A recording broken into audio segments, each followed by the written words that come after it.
Kaum pria adalah korban dari suatu kebodohan pola pikir. Kalau misalnya kita melihat dari sosial media aja, 80% konten-konten vulgar target marketnya adalah kaum pria. Bahkan di masa kini di sosial media, seorang wanita cantik dengan status atau caption galau aja sudah bisa memancing puluhan hingga ratusan komentar dari pria hidung belang. Belum yang like dan belum yang nge-save secara diam-diam. Miris nggak? Mudah sekali zaman sekarang kalau seorang wanita cantik jadi konten kreator. Nggak perlu capek-capek mikir ide konten karena banyak banget di luar sana pria-pria yang kurang cerdas dalam tanda kutip, yang merendahkan harga dirinya sendiri untuk aktif di Instagram cewek cantik. Tujuannya hanya untuk memuaskan imajinasinya saja. Dan bagi saya, itu adalah hal yang paling memalukan. Kalau kalian merasa hal ini parah, tunggu dulu, masih ada yang lebih parah lagi. Tahu nggak kalian, sebagian besar pria hidung belang yang mainan sosmed di zaman sekarang ini tidak ragu sama sekali untuk ngechat Instagram cewek sana sini. Bahkan sampai ada yang ngirimkan foto alat kemaluannya, teman-teman. Gila banget nggak? Wah, saya sendiri sudah nggak habis pikir. Padahal bisa jadi dia sendiri juga sebenarnya mungkin sudah berkeluarga ya teman-teman. Bayangkan kalau misalnya keluarganya tahu apa yang dia perbuat, istrinya tahu bagaimana perasaan dari istrinya. Dan kalau misalnya dia punya anak-anak, membayangkan kalau misalnya orang tuanya melakukan hal tersebut. Apa kata dunia? Di mana harga diri Anda sebagai seorang pria? Dunia sosial media adalah gambaran yang sangat jelas bagaimana masih banyak kaum pria yang kurang memiliki edukasi yang baik bagaimana cara untuk menjadi seorang pria yang berkelas. Bahkan hal ini juga sangat tergambar jelas di kehidupan nyata sehari-hari. Gak percaya? Oke, sekarang coba tebak. Siapa yang lebih banyak dominan selingkuh di dalam suatu rumah tangga? Lalu siapa yang paling sering poligami? Siapa yang paling sering sewa LC? Dan siapa yang paling sering ke prostitusi? Mungkin kalian bisa cek di sekitar kalian. Saya yakin pasti jawabannya semuanya didominasi oleh kaum pria. Kenapa? Karena pria yang melakukan tersebut adalah pria yang menurut saya dalam tanda kutip bodoh. Dan di dunia ini didominasi oleh banyak sekali pria-pria yang kurang cerdas dan kurang teredukasi. Karena itu seorang pria selalu dijadikan objek bagi para wanita untuk menghasilkan uang. Gak cuma di sosmed tapi juga di dunia nyata. Bayangin aja, kamu habis waktu untuk kepoin cewek cantik, follow, nge-like, komen, dan segala macemnya. Mereka mendapatkan traffic, mereka mendapatkan endorse, mereka mendapatkan uang, mereka mendapatkan followers. Lalu kalian dapat apa? Belum lagi yang bekerja sebagai penghibur di dunia malam. Bayangin aja dalam satu malam mereka dapat berapa juta. Sedangkan kamu sebagai cowok mendapatkan uang yang segitu besar harus bekerja berapa lama, bro? Duit kamu akan terbuang sia-sia hanya demi kenikmatan sesaat belaka. Padahal kamu bekerja untuk duit tersebut siang dan malam. Hingga berkeringat-keringat sampai berdarah-darah.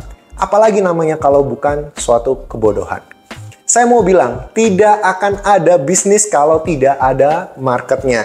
Selama kamu sebagai kaum pria masih mudah untuk dibodoh-bodohi dengan konten dan kehidupan yang vulgar, maka orang-orang yang jualan hal yang berbau vulgar juga akan tetap ada terus. Kenapa? Ya karena cuan lah. Lah kamu sebagai korbannya, kamu sebagai konsumennya, sekarang kamu mendapatkan apa? Pertanyaan saya cuma itu. Mau sampai kapan kalian terus untuk dibodoh-bodohi seperti ini? Please don't make a stupid people famous. Jangan sampai kalian hanya untuk memuaskan imajinasi sesaat saja dan akhirnya kalian rugi sendiri. Nggak ada faedahnya di dalam kehidupan kalian. Kalau misalnya konten ini membuat kamu sadar betapa bodohnya kamu saat ini sebagai seorang pria, maka segeralah kamu untuk berubah dan jadilah laki-laki yang mempunyai harga diri yang tinggi. Hari gini godain cewek dan gak ada faedahnya, gengsi lah bos. Mana harga diri kalian sebagai seorang pria? Mulailah untuk hidup lebih berkelas. Jangan lagi kasih makan konten-konten vulgar dengan respon kalian. Biarin konten mereka sepi. Jangan di komen, jangan di like, jangan di save. Apalagi di respon teman-teman.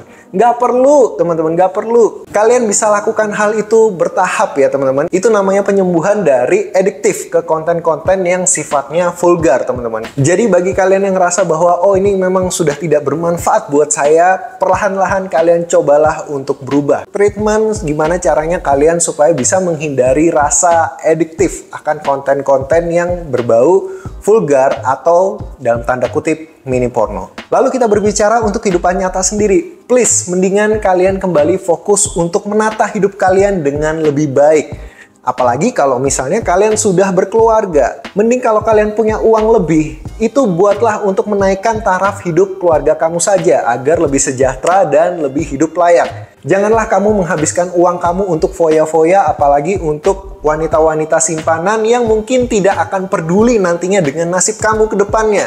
Hanya peduli kamu di saat mereka butuh uang kamu saja. Tetapi sebenarnya keluarga kamu akan menjaga kamu sampai kamu tua nantinya. Dengan catatan kalau misalnya kamu berbuat benar juga terhadap mereka. Jadi teman-teman semua, kaum pria, bro-bro sekalian, kalau misalnya kalian belum berkeluarga, mending uangnya ditabung buat beli rumah, atau uangnya ditabung buat modal kalian bisa bikin usaha nanti daripada kalian mainan perempuan. Pada akhirnya konten ini mungkin tidak akan diterima oleh banyak orang dan mungkin tidak populer. Apalagi bagi orang-orang yang bikin konten yang target marketnya adalah pria-pria bodoh seperti yang saya jelaskan tadi. Pasti mereka akan ngerasa sangat-sangat terancam. Tetapi orang yang bisa menerima opini saya ini, opini yang tidak populer ini biasanya adalah kaum pria yang cerdas, kaum pria yang cerdik, yang punya harga diri yang tinggi. Saya berharap suatu hari nanti kualitas edukasi pria di Indonesia bisa semakin meningkat. Kenapa? Karena saya yakin kalau misalnya ini bisa berubah, maka cara konten kreator di sosial media juga akan berubah. Kalau misalnya marketnya berubah, maka game rules-nya juga akan berubah. Cara orang-orang mencari duit juga akan berubah, teman-teman. Mungkin awalnya mencari kerjaan di dunia malam, tetapi lama-lama juga akan semakin berat karena marketnya nggak ada, marketnya berkurang, dan akhirnya mereka bisa jadi mencari pekerjaan yang lebih baik. Nggak ada yang tidak mungkin, meskipun hasilnya mungkin tidak banyak, tetapi pasti akan lebih berkah dan lebih tenang di hati. Ya mungkin ini cuma salah satu kecemasan saya saja terhadap kualitas kaum pria di Indonesia ini. Dan mungkin di luar negeri sana juga bisa aja kejadian hal yang sama.